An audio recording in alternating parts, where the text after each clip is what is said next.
A gente também está em conexão com os auxiliares do chanceler brasileiro Mauro Vieira, que o acompanham nessa missão nos Estados Unidos. Ontem a gente trouxe no Bastidores CNN de que havia uma expectativa para a resolução ser fechada ainda durante a vigência do mandato do Brasil no Conselho de Segurança, que termina hoje. Então, sim, o chanceler continua em discussão, fechou as discussões com os 10 membros, conseguiu consensuar com eles e agora tenta destravar os trechos mais sensíveis, especialmente com Estados Unidos e Rússia, para que, segundo um dos auxiliares de Mauro Vieira, o texto... Ele fala, olha, isso é informação de agora, tá, Tainá?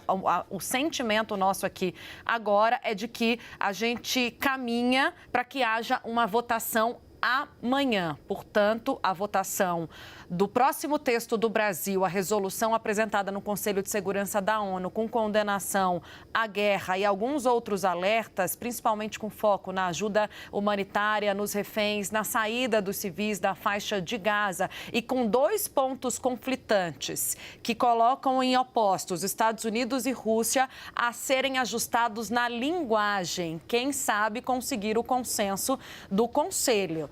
Não dá para precificar por agora, segundo as fontes, que não haverá veto, mas sim, Mauro Vieira conversou hoje cedo com os representantes de Rússia e Estados Unidos para tentar destravar, é claro, ou buscar uma linguagem mais adequada quando menciona o direito de autodefesa de Israel, que é a sugestão dos Estados Unidos e foi justificativa para os americanos vetarem o nosso primeiro e mais recente e último texto, e o cessar-fogo, que também opõe Rússia e Estados Unidos, e que, aliás, ontem Benjamin Netanyahu deixou muito claro que não vai cumprir, ainda que a ONU decida novamente, como fez na Assembleia Geral, mais recentemente por um cessar-fogo. Isso não está no horizonte dos israelenses e pode interferir, obviamente, num de seus maiores parceiros e apoiadores no voto dos Estados Unidos ou no veto. O direito de autodefesa é um ponto bastante polêmico, porque Rússia e China não querem que haja esse tipo de presença dentro dessa resolução.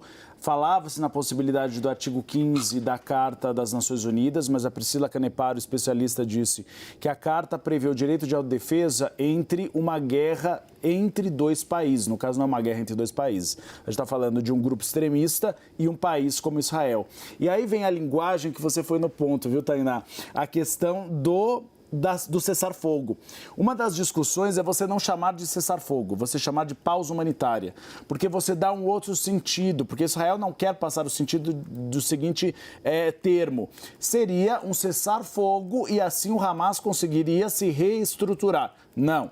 Seria uma pausa humanitária de algumas horas. Não se trata, por exemplo, de um armistício, ou seja, de um período de dias, meses sem ataques. Não, são de horas para que consiga haver esse corredor humanitário. Então vamos ver se agora, com a condução da China, que dificulta também, se tem apuração que dificulta um pouco na relação com os Estados Unidos. Mas, pelo menos, deixando um texto pronto do Brasil, isso pode facilitar o processo. Mas você viu que a Mari trouxe a informação muito interessante também, que Mauro Vieira está focando a atenção nesses 3 países, né? Na China, que vai assumir para deixar a ponto de ser votada a resolução, já que eles falam que pode ser votada amanhã, algo pode ter destravado a discussão com a China ou pode estar um pouco melhorado nesse ambiente de negociação. E agora, Estados Unidos e Rússia, para que não haja veto de um lado ou do outro, né? Sempre quando a gente conversa com a diplomacia, eles não estão entrando em assuntos específicos. A gente sabe mais ou menos por onde vai caminhar, porque o Brasil já se posicionou anteriormente, mas quando você pergunta de cessar-fogo e de direito de autodefesa de Israel, que são 2 pontos que conflitam esses 2 países, contrapõem Rússia e Estados Unidos, eles falam, estamos trabalhando na linguagem, é o que você explicou agora há pouco.